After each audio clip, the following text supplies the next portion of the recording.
is the liquid of life. We all need it to survive.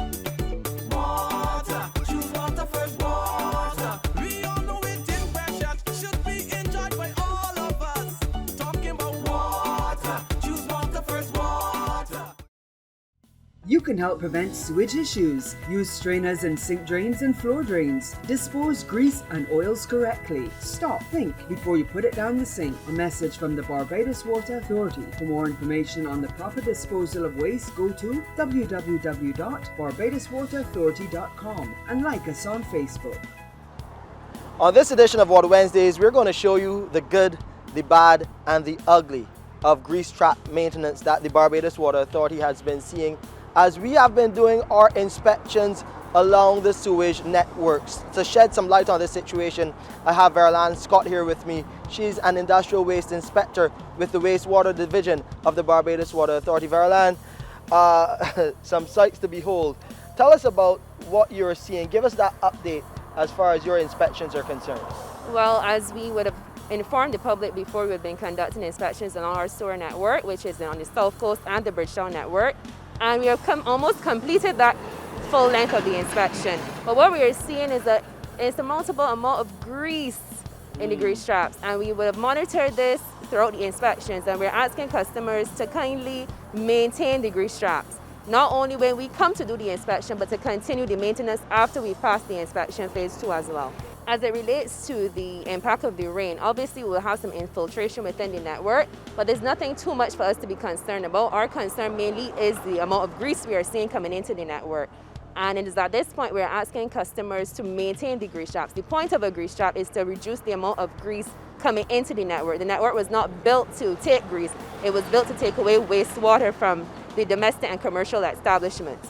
So we're asking customers to maintain the grease traps by taking and monitoring, opening the traps, monitoring them. If they have a difficulty opening the traps, you can call your private contractors to come in and assist you with opening and monitoring the traps. Okay. So what are customers saying? What kind of feedback are you getting as you talk to them about maintaining their grease traps and getting the situation right?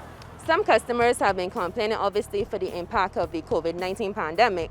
However, we're asking customers not to use that, for lack of a better word, as an excuse. We're asking still to take due note and attention to the grease traps and maintain the grease traps as it relates to the network, because this will then compromise our system, and the pieces of equipment that handle the flow that comes in are very, very expensive, and we don't want customers to have to feel that reflected in their sewer taxes. In terms of fines now, because I know that you would have sent a number of businesses, and I say you, I'm meaning the Barbados Water Authority and the Ministry of Health, would be sending notices to those businesses in breach of the protocols in relation to the maintenance of the grease traps. What can you tell us in terms of the response from your two entities, Barbados Water Authority flanked by the Ministry of Health? Okay, let me first explain as it relates to the inspections. When we do conduct the inspection of the grease trap at any commercial establishment, or be it domestic, there is a notice that is given, a verbal notice from the Ministry of the Health, and the Barbados Water Authority follows that with a written notice depending on the severity of the amount of grease we are seeing within the trap. We actually give customers 7 business days to have the traps clean. If it relates to a constructional situation, we give you 30 business days to have that reconstruction completed.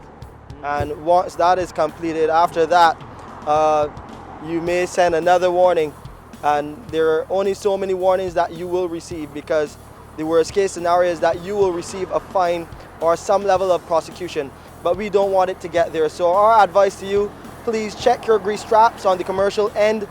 Domestic users, check your grease traps as well and make sure that they're maintained. It's all about protecting our sewage networks right here on the South Coast, and of course those connected to Bridgetown Sewage Treatment Plant. Thank you, Verrol-Ann, and thank you for watching another edition of Water Wednesdays. To view this or a previous episode again, please visit our website, www.barbadoswaterauthority.com. You can go to our Facebook or Instagram pages for additional information on these inspections, or just type Water Wednesdays in YouTube. You know you can find us there.